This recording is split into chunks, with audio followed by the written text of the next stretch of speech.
Wobbling around in your high heel shoes, I'm clumsy. Made friends with the floor. 2 for 1, you know a bitch by 4. And 2 left feet, you know I always drop. First thing a girl did was a bop. And the whole damn cake and the cherry on top. Shook up the bottom, made a good girl pop. You ain't even here to party. Ken in the club tryna pipe a Barbie. I don't wanna go with the flow back then till I touch my toes. I don't wanna roll the boat. Wrist full of rocks and I hope I float. Big up yourself cause you know they don't. I chew cause they hope I show. I'm a bitch, I'm a boss. I'm a bitch and a boss, I'ma shine like glass. I'm a bitch, I'm a boss. I'm a bitch and a boss, I'ma shine like. Kita sebagai investor harus dapat melihat seberapa sih baik dari kinerja perusahaan tersebut untuk dapat kita menginvestasikan atau mengalokasikan dana kita dalam bentuk apapun seperti dalam bentuk saham, di mana kita dapat melihat kinerja-kinerja tersebut dengan 2 analisa. Yang pertama ada analisa teknikal, yang kedua ada analisa fundamental. Di sini saya akan menjelaskan tentang analisa fundamental, di mana analisa fundamental ini merupakan salah satu hal yang mempelajari tentang bagaimana sih kondisi keuangan suatu perusahaan. Di mana menurut Western and Friedman tahun 1993, analisis fundamental ini memiliki landasan yang kuat, yaitu nilai intrinsik, di mana nilai intrinsik tersebut dapat ditentukan seberapa baiknya sih kinerja perusahaan tersebut, di mana analisis fundamental ini memiliki ide dasar yaitu harga saham tersebut dipengaruhi oleh kinerja perusahaan, di mana kinerja perusahaan itu juga dipengaruhi oleh beberapa faktor. Yang faktor tersebut dibagi menjadi 2, yaitu ada faktor internal meliputi keputusan dividen, struktur permodalan, pertumbuhan laba atau risiko dari melakukan investasi tersebut. Yang kedua ada faktor eksternal, di mana faktor eksternal itu meliputi peraturan yang ada pada negara tersebut, esensi perekonomian, dan juga sentimen pasar pada negara tersebut. Apa sih tujuan dari analisis fundamental ini? Tujuannya itu yaitu kita dapat melihat secara perspektif penting bagaimana sih kondisi perusahaan dalam hal kinerja keuangannya, seperti kondisi laporan laba rugi, neraca, hal-hal intinya ya hal-hal yang berhubungan dengan laporan keuangan atau kinerja keuangan dari perusahaan tersebut. Nah, apa sih keuntungan dengan menggunakan analisa fundamental ini? Keuntungannya yaitu kita dapat keuntungannya itu jika keadaan atau suatu perekonomian itu berjalan secara konsisten, nah kita itu akan menghasilkan atau dapat menghasilkan laba yang besar dan menguntungkan bagi para pemegang saham atau para investor yang akan mengalokasikan dana tersebut ke perusahaan atau industri yang ada pada negara tersebut. Analisa fundamental ini dilakukan melalui 3 tahap. Yang pertama ada analisa ekonomi. Nah, analisa ekonomi ini yaitu seperti halnya investor melakukan penilaian saham terhadap suatu perusahaan secara top down. Nah, secara top down ini meliputi analisa variabel-variabel makro, ekonomi makro yang akan mempengaruhi kinerja perusahaan. Nah, dia ada analisis industri pilihan yang mana akan memiliki prospek yang baik. Terus ada analisis penentuan saham mana yang akan kita alokasikan dana tersebut, itulah yang terbaik bagi para investor saat itu juga. Nah, tujuannya itu dilakukan analisa ekonomi itu untuk kita membuat keputusan bagaimana cara mengalokasikan dana tersebut ke perusahaan dalam bentuk apapun, seperti dalam bentuk saham. Nah, mengapa sih analisa ekonomi itu penting? Hal ini dikarenakan ada dugaan bahwa ada hubungan erat antara lingkungan kondisi ekonomi makro pada negara tersebut dengan kondisi suatu pasar modal, di mana pasar modal ini mencerminkan bagaimana kinerja dari perekonomian makro, yang di mana perekonomian tersebut selalu ada naik turun atau fluktuasi dari kinerja dari perekonomian tersebut yang akan mempengaruhinya. Dan ada analisa industri, di mana analisa industri ini bertujuan untuk meminimalisasi risiko yang akan terjadi ketika kita menginvestasikan atau mengalokasikan dana tersebut ke perusahaan atau industri yang akan kita tuju. Dalam analisis industri ini, investor itu membandingkan dari satu industri ke industri lain, mana yang terbaik untuk kita alokasikan dana atau investasikan dana dalam bentuk apapun, seperti dalam bentuk saham. Nah, hal ini dilakukan dengan 2 tahap, yaitu yang pertama ada estimasi earning per share, dan kedua ada estimasi price earning ratio. Nah, di mana jika kedua estimasi tersebut dikalikan, itu akan mendapatkan nilai akhir yang terbaik untuk melihat prospek dari kinerja perusahaan tersebut. Yang ketiga ada tahap analisa rasio keuangan, di mana analisa ini digunakan untuk melihat seberapa baiknya si prospek perusahaan di masa yang akan datang dengan melihat pertumbuhan profitabilitas dari perusahaan tersebut. Nah, hal ini dilakukan dengan dua langkah atau 2 tahap, dengan melihat nilai dari ROA, yang itu untuk nilai ROA ini menggambarkan bagaimana sih kemampuan perusahaan dalam menghasilkan laba dari para pemegang saham. Yang kedua ada nilai ROE, yaitu menggambarkan kemampuan perusahaan dalam menghasilkan laba dari aset yang dimiliki dari perusahaan tersebut. Saya Muhammad Dinar Amin di sini akan menjelaskan mengenai analisis fundamental fair value. Analisis fundamental fair value adalah sebuah analisis nilai wajar dari suatu saham perusahaan. Nilai wajar sendiri adalah harga wajar dari suatu saham yang berdasarkan data-data keuangan dan tidak dipengaruhi oleh faktor-faktor eksternal. Data-data keuangan ini sendiri bisa diambil dari laporan neraca, laporan laba rugi. Sedangkan untuk mempermudah kita untuk mengambil data-datanya, kita bisa mengambilnya dari book value per share, yang mana data-datanya ini tidak jauh berbeda dari data-data yang disediakan oleh perusahaan. Dan dengan kita mengetahui analisis fundamental dari saham perusahaan yang kita pilih, ketika perusahaan tersebut anjlok, kita tidak akan mudah panik karena kita telah mengetahui kondisi sehat saham dari perusahaan yang kita pilih, sehingga kita tentunya juga mengetahui bahwasannya ketika saham tersebut anjlok, ketika dalam kondisi normal saham tersebut bisa segera pulih kembali.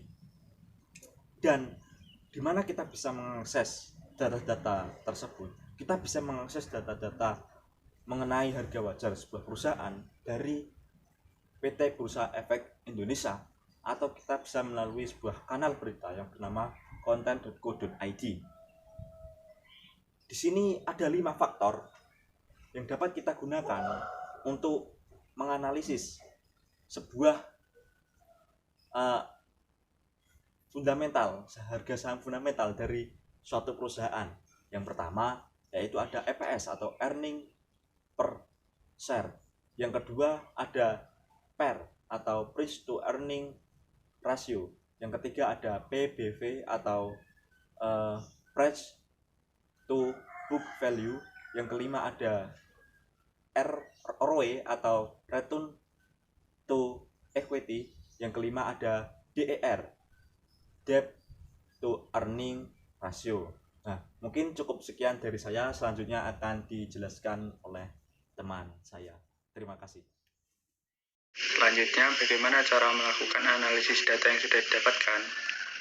Cara yang bisa digunakan yaitu dengan menggunakan metode pendekatan top-to-down. Pendekatan top-to-down ini memiliki 3 tahap. Tahap pertama yaitu tahap ekonomi makro, yaitu untuk mengetahui kondisi ekonomi negara di mana perusahaan tersebut beroperasi. Karena jika perekonomian negara sedang tidak baik, maka kinerja perusahaan akan ikut terganggu. Tahap ini juga untuk mengetahui sektor industri apa yang memiliki prospek lebih baik di tahun tersebut dengan cara melihat penjualan dan laba di setiap jenis industri. Yang kedua, tahap sektor industri. Tahap ini bertujuan untuk mengetahui kinerja suatu perusahaan dengan perusahaan lain yang bergerak pada sektor yang sama sehingga dapat melihat mana perusahaan yang memiliki prospek lebih baik pada sektor tersebut. Yang ketiga, tahap ekonomi mikro, yaitu untuk mengetahui kondisi perusahaan dengan membandingkan laporan keuangan kinerja perusahaan pada tahun sebelumnya. Perusahaan yang baik akan memiliki kinerja yang terus bertumbuh setiap tahunnya. Selanjutnya, kekurangan dan kelebihan menggunakan analisis fundamental. Kekurangan yang pertama yaitu membutuhkan waktu yang lama untuk menganalisa dan membandingkan dengan perusahaan yang lain. Yang kedua, analisis fundamental kurang efektif jika digunakan untuk investasi jangka pendek. Yang ketiga, analisis fundamental bersifat subjektif. Kelebihan dari analisis fundamental yaitu yang pertama, mengetahui saham yang baik dan memiliki prospek jangka panjang. Yang kedua, memberikan data-data terkait dengan kesehatan suatu perusahaan. Yang ketiga, mengetahui harga wajar dari suatu saham. Yang keempat, kita tidak perlu mengamati pergerakan saham setiap. Analisis teknikal adalah suatu metode analisis yang digunakan untuk mempelajari perilaku pasar melalui sebuah media grafik atau chart yang bertujuan untuk mencari peluang serta arah pergerakan harga ke depan berdasarkan siklus harga sebelumnya. Tidak dapat dipungkiri bahwa chart atau yang kita kenal dengan kata grafik sudah menjadi makanan sehari-hari dari para trader. Bagi Anda yang belum terlalu mengenal analisis teknikal, pasti belum mengerti mengenai ketiga grafik yang menjadi dasar dari analisis teknikal. Oleh karena itu, saya akan menjelaskan 3 jenis chart dalam analisis teknikal. Yang pertama, line chart. Line chart merupakan grafik dasar pada analisis teknikal. Line chart memberikan informasi tentang harga penutupan pada periode tertentu. Chart ini dibentuk dengan cara menghubungkan harga penutupan setiap periodenya. Biasanya line chart digunakan untuk yang pertama mempelajari tren jangka panjang, yang kedua membandingkan berbagai variabel dalam grafik. Yang kedua ada bar chart. Bar chart memberikan informasi yang lebih lengkap bagi para trader dibandingkan line chart. Bar chart memberikan informasi tentang rentang harga perdagangan, high dan low, serta harga pembukaan dan penutupan. Walau lengkap, bar chart sendiri terkadang lebih sulit diamati karena biasanya disajikan hanya dalam satu warna dan garisnya yang tipis. Yang ketiga ada candlestick chart. Grafik ini paling banyak digunakan oleh para trader di seluruh dunia. Grafik ini memberikan data yang paling lengkap serta memiliki tampilan visual yang paling mudah untuk diamati. Candlestick memberikan informasi yang sama, lengkap dengan bar chart, yaitu rentang harga pembukaan dan penutupan. Bahasan berikutnya yaitu tentang konsep dasar analisis teknikal dalam pasar saham. Teman-teman semua, ada 3 hal yang menjadi dasar, yang menjadi kewajiban yang harus kita ketahui dalam melakukan analisis teknikal pada pasar saham. Yang pertama yaitu kita harus tahu trennya. Tren adalah kecenderungan arah grafik secara keseluruhan pada pergerakan harga saham. Jadi di sini ada 3 jenis tren dalam analisis teknikal. Yang pertama yaitu up atau bullish, BULLISH, yaitu harga saham di sini cenderung meningkat dari waktu ke waktu. Bila teman-teman membeli saham pada saat saham tersebut dalam tren yang bullish, maka kecenderungan teman-teman untuk merugi akan sangat kecil. Tren yang kedua yaitu down. Sebaliknya, harga saham cenderung untuk menurun dari waktu ke waktu. Kondisi ini adalah saat tersulit untuk melakukan trading saham. Setiap keputusan teman-teman dapat menyebabkan kerugian yang cukup besar bila memutuskan untuk trading pada saham yang sedang down. Berikutnya yaitu yang ketiga, yaitu tren cenderung stabil. Analisis teknikal yang berikutnya, yang nomor 2, yaitu resistance. Resistance adalah titik di mana kemungkinan besar menjadi harga tertinggi dari suatu saham pada periode tertentu. Setelah menyentuh titik resistance, maka besar kemungkinan harga suatu saham akan memantul turun, dan pada saat inilah saat yang tepat untuk melakukan selling atau penjualan suatu saham. Namun bisa juga saham tersebut menembus titik resistance dan melanjutkan kenaikannya, dan pada saat inilah sebaiknya teman-teman melakukan yang namanya pembelian saham atau buying, karena kemungkinan besar saham tersebut akan memasuki tahap trade bearish. Berikutnya, konsep dasar analisis teknikal yang ketiga yaitu support. Nah, kebalikan dengan titik resistance, titik support adalah titik di mana diperkirakan menjadi titik harga terendah suatu saham pada periode tertentu. Setelah menyentuh titik support, diperkirakan harga saham akan memantul naik, dan pada saat inilah waktu yang tepat untuk teman-teman semua melakukan buying atau pembelian suatu saham. Namun bukan berarti setiap kali suatu saham menyentuh titik supportnya maka akan memantul naik juga, bukan berarti seperti itu.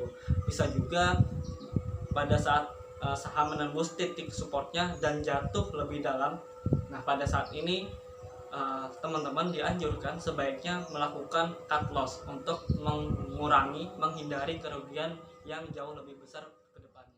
Saya di sini akan menjabarkan tentang tujuan, kelebihan, kekurangan, serta kesimpulan dari analisis teknikal. Yang pertama yaitu tujuan. Tujuan trader menggunakan analisis teknikal ini. Yang pertama, untuk menentukan waktu kapan trader harus melakukan buy atau sell terhadap saham yang tersebut. Kedua, untuk menentukan waktu kapan trader harus melakukan exit point atau entry point terhadap saham tersebut. Yang ketiga, untuk menentukan tren dari saham tersebut. Selanjutnya, saya akan menjabarkan tentang kekurangan dari analisis teknikal tersebut. Yang pertama yaitu level harga support dan resisten yang selalu berubah-ubah. Hal ini terjadi karena adanya titik baru. Titik baru tersebut mengakibatkan adanya kesulitan untuk pengambilan keputusan. Yang kedua yaitu tidak objektif. Tidak objektif tersebut terjadi karena adanya nilai yang berbeda. Nilai yang berbeda ini disebabkan karena adanya perbedaan-perbedaan indikator. Selanjutnya yaitu kelebihan dari analisis teknikal. Yang pertama yaitu fokus terhadap harga saham, di mana analisis teknikal ini berfokus pada harga saham sehingga kita tidak perlu mementingkan berita-berita atau informasi-informasi yang ada di luar sana. Dan dengan analisis teknikal ini kita tidak perlu mengetahui unsur-unsur mikro makro dari ekonomi Indonesia. Yang kedua, analisis teknikal sudah memiliki exit dan entry poin yang jelas, di mana dengan adanya exit dan entry point yang jelas ini, maka trader mudah untuk menentukan kapan harus melakukan buy dan sell. Nah, dengan hal tersebut keputusan dapat diambil dengan bijak. Saya di sini akan menjabarkan tentang kesimpulan. Kesimpulannya adalah yang pertama, analisis teknikal ini digunakan untuk memprediksi harga saham jangka pendek. Yang kedua, analisis teknikal memprediksi harga dengan menggunakan pola masa lalu. Yang ketiga, perlunya cut loss dalam